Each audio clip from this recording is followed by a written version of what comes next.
so ein treibender Wirtschaftsfaktor tatsächlich. Leute, die aufhören zu spielen und damit ihr Equipment vom Markt nehmen, hört sich eigentlich erstmal eher negativ an. Aber eigentlich, wenn man so drüber nachdenkt, wenn das nicht so wäre, hauptsächlich dadurch, dass in Fluff Universe ja Equipment grundsätzlich ungebunden ist, also außer FEC halt. FEC ist halt, ja gut, da hast du halt Pech gehabt, aber das meiste Equipment wird ja auf den normalen Servern. Hast du 59 gekauft? Oh, das ging schnell. Das meiste Equipment wird ja auf den normalen Servern erspielt. Immerhin laufen die ja 7 Monate im Jahr und FEC nur 5. Plus die normalen Server haben ja auch schon viel früher. Also FEC hat ja zum ersten Mal erst ein Jahr nach Start angefangen und so weiter. Pipapo. Auf jeden Fall gibt es da viel mehr ungebundenes als gebundenes Equipment. Und das heißt, langfristig wäre es ja eigentlich so, theoretisch zumindest, dass es irgendwann mehr Equipment als Spieler geben würde. Aber ist ja ganz klar, die Leute hören auf zu spielen und die allermeisten Leute hören mit Equipment auf zu spielen.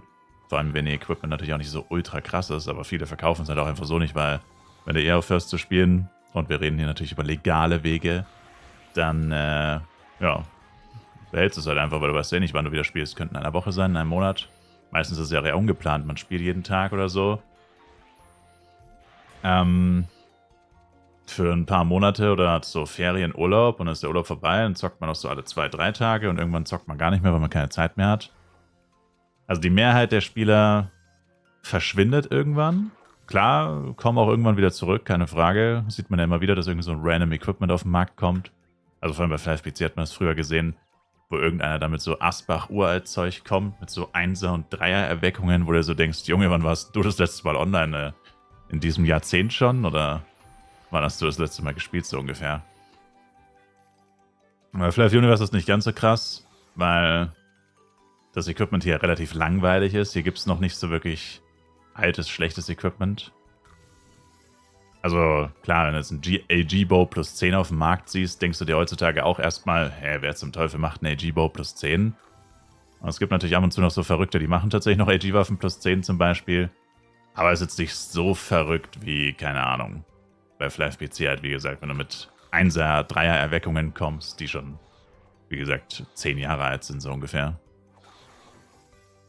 Aber der Grund dafür, dass alle Sachen irgendwie immer noch einen relativ hohen Wert haben, vor allem im Low-Level sind die Sachen ja wirklich richtig teuer, momentan zumindest. Und ein Grund dafür müsste man sich ja denken, kann ja eigentlich gar nicht sein, wenn das Spiel schon seit 3 Jahren fast online ist. Aber ist eben, dass die Leute aufhören zu spielen, die Equipment halt mitnehmen und es dann einfach weg ist. Für unbestimmte Zeit. Bei vielen wahrscheinlich sogar für immer. Weil selbst wenn die Leute wieder anfangen, manche vergessen ja auch ihre Passwörter, das ist ja auch der Klassiker, kommen da andauernd Leute in den Chat wegen sowas und fragen, oh, ich habe mein Passwort vergessen, ich habe die E-Mail vergessen und so. Und in solchen Fällen ist es ja dann wirklich für immer weg, selbst wenn die Leute wiederkommen.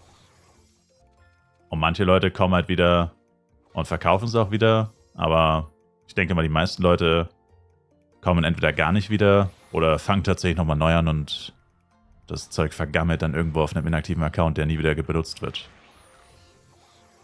Und wenn das nicht wäre, dann wäre es momentan auch nicht so schlimm mit diesem Low-Level-Inflationszeug, was ja gerade richtig explodiert.